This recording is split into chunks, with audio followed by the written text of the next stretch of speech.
Yo, this is Chris coming to you live from the basement, and this is Facts Over Feelings. Welcome to Media Manipulation Monday, where we peel back the headlines, follow the money, and expose the spin. If you believe facts should come before feelings, truth before tribe, and justice before clickbait, you're in the right place.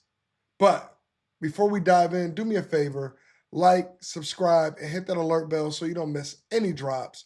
And if you're rocking with the message, check out the merch at FactsOverFeeling.com and drop a comment below to let me know how you see it. So let's get into it. Got a few important things to talk about today. So you vote for the crackdown, you cheer the raids, you believe what they told you, that immigrants are stealing our jobs, gaming the system, bankrupting our country. But then the van pulls up into your driveway and you realize the lie wasn't meant to fix the problem. It was meant to actually distract you from it. This is Vincent's story, but it's not just his anymore. So let me roll this clip for you so you can see what I'm talking about.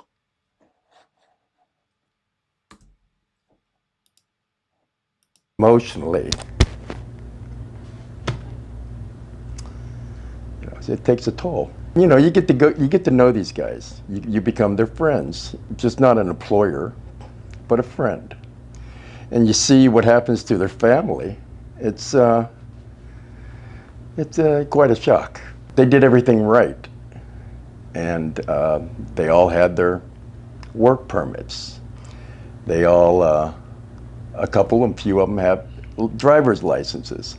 They worked with me on the Navy base, which had to go through intense security, and they found out all about their past. And you become connected with them and more than just a boss-employee. You voted for Donald Trump? Yes, I did. If you had a chance to sit across the president like you do now with me, what would you say to him? Well, the buck's... Listen, Vincent Scardina, this guy, he owns a roofing company in the Florida Keys. And on May 27th, ICE conducted a series of raids. 6 of his co-workers were detained. No criminal records. They had paperwork. 1/3 of his team gone overnight. And Vincent, you ask? He says, they're not criminals. They had papers. And now I've lost my crew. He voted for the guy who promised this. And now he's living it. And here's the thing. Trump ran on a promise to go after the violent criminals. He didn't say he was coming for the guys with documentation laying shingles in the Florida sun. That wasn't in the brochure. Trump's response? They're thugs. Of course. How is that okay? Listen, I saw it firsthand here in Chicago, 2023. The migrant crisis hit a boiling point in the city. Buses of people dropped off with no plan, sleeping in police stations, tent cities, in neighborhoods, public services overwhelmed, taxpayers footing the bill. The city of Chicago spent over $150 million on the migrant crisis response by the end of 2023. That's not a guess. That's from the city budget. And while we're trying to find places to sleep, people, the politics stayed the same. Like, this is crazy. And yeah, migrants were getting arrested, not always for violent crimes, but because citizens, yes, citizens, were paying them to commit crimes, knowing that the system was so weak, they just get kicked loose if it wasn't violent. So no, I don't blame Vincent for voting the way that he did. He was frustrated, he was scared, and he was told a story. A story that Trump would deport the bad hombres, that terrorists will make us rich, and that the prices will come down on day one. That someone finally had a plan. Spoiler alert, it's June. Still waiting on it. We got some things that look like a plan. But that story was a lie. Not because Vincent was dumb, but because the people in power were dishonest. ICE did what they were told. And when it hurt a loyal voter, hey, it is what it is. So I want to talk about how the media manipulated that. The media didn't just report Vincent's story. If you look at that headline, back here, I'll zoom in. Trump voter and business owner whose workers were detained by ICE speaks out. If that's not a manipulated headline, I don't know what is. There's people laughing at Vincent, clips going viral. You know, play stupid games, win stupid prizes, cry harder. But here's the truth. This is exactly how manipulation works. We stop seeing real people. We start seeing characters, and empathy gets replaced by memes. If you're more entertained by someone's heartbreak than moved by it, congratulations, you played yourself. You've been successfully programmed. It really is that simple. You know, we live in a society where we should feel bad for this guy. We should be lifting him up. If he made a mistake, he made a mistake. But kick him while he's down? What's that about? So, look, I wish the best to Vincent. I hope that he can restore his staff and his business can continue to flourish, but leave the man alone. Leave him alone. He's a victim just like everybody else. So, on to the next piece of this media manipulation. I know everyone saw it. It was probably the biggest story of the weekend. We saw more political violence, unfortunately. On June 14th, Vance disguised himself as a police officer, showed up at two homes, not randomly, but by design. He shot Senator John Hoffman and his wife. They survived. Then he went to Speaker Emerita Melissa Hortman's home. He murdered her and her husband, Mark, executed in cold blood. Cold blood. And the thing about this wasn't a burglary. This wasn't a robbery gone wrong. This wasn't a mental health crisis.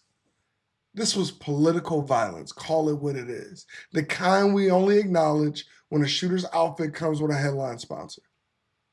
In his vehicle, what'd they find? 5 firearms, including assault rifles, tactical gear, a fake police uniform, a notebook with over 35 political targets, including abortion providers, Democratic lawmakers, and more officials. The manhunt, the largest in Minnesota history. And here's the thing about this. It has to be condemned loudly, unequivocally, universally. This isn't something that should be up for debate. If you become a public servant to serve your community, you shouldn't be targeted. You should be applauded for your civility and trying to make your community a better place. Instead, what do we get? What do we get? A flood of talking heads and content creators lying about what happened. Shocker. Shocker. Look at this. Look at this. Senator Mike Lee called to resign for disgusting post about Minnesota shooting.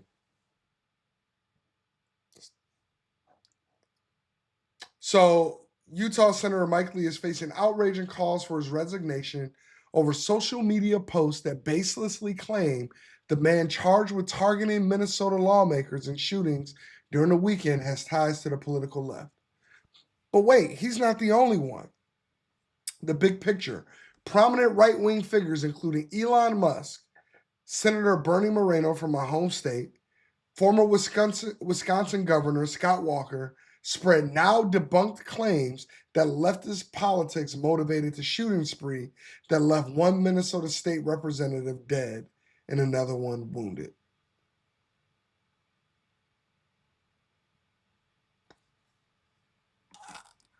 I don't even really have words. What did Senator Mike Lee tweet?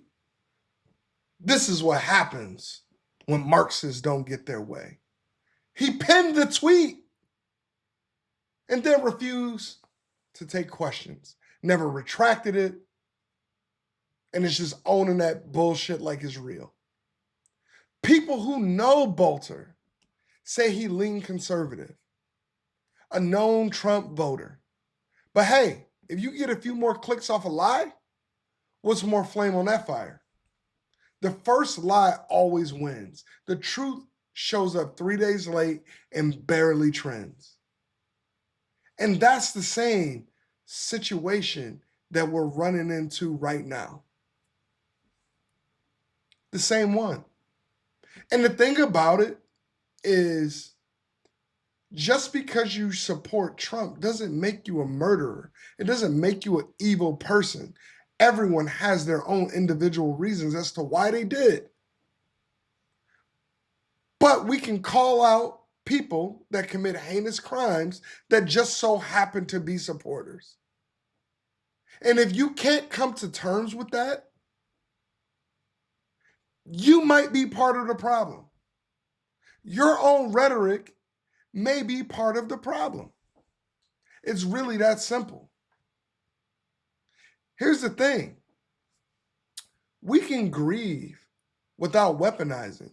We can be angry without turning truth into a pawn. Leaders on both sides need to say it out loud. This is wrong. This is terrorism. This is not who we want to be. Do we not want to call it terrorism because it's a middle-aged white guy that seemed to have his whole life in order? Because if this was a Hispanic or a Muslim or a black person, what will we be saying? And the reality is, if there's a different narrative based upon their religion or color of their skin, that's the bigger issue, because there is only one narrative. Politically motivated violence should be condemned. And if you believe in law and order, start by condemning political murder every single time. No asterisk. Not one. And so I think ultimately where this all comes down to, this comes down to our Constitution. Listen, the Constitution is one of the greatest frameworks ever written. The fastest form of communication back when it was written, a horse. The average gun, one shot every 30 seconds. Speech, maybe 30 people at a town hall if they all showed up. Today, one tweet can reach 3 million people before breakfast. A live stream can incite violence in real time. Technology evolved, but the laws haven't caught up. And that gap, that's where the chaos lives. Listen, the Constitution assumes people, not just people, our 3 branches of government would act in good faith. It assumed that journalism would be responsible, that public discourse wouldn't be gamified and monetized by algorithms. And now we're paying the price. Political violence isn't just about the weapons, it's about the amplifiers. It's about people with platforms using them to stir rage and acting shocked when it comes real. We're living in 2025, but we're still debating in candlelit taverns. And that disconnect, that's how we lose a republic. Say it with me now. The truth is simple. But if it doesn't serve someone's agenda, it rarely gets airtime. And that's why Facts Over Feelings exists. And that's why I need your help. Like, subscribe, smash that bell, grab some merch, represent the truth, drop a comment. What clip hit you the hardest? What blind spot are you done ignoring? I'm Chris. This is Media Manipulation Monday, and this was just the beginning. Signing out. I'll see you all later. If you made it this far, you're not just scrolling, you're searching. Hit that subscribe button and share this with one person who actually thinks. And if you're ready to keep pushing past that noise, tap the box on the screen. I'll see you there.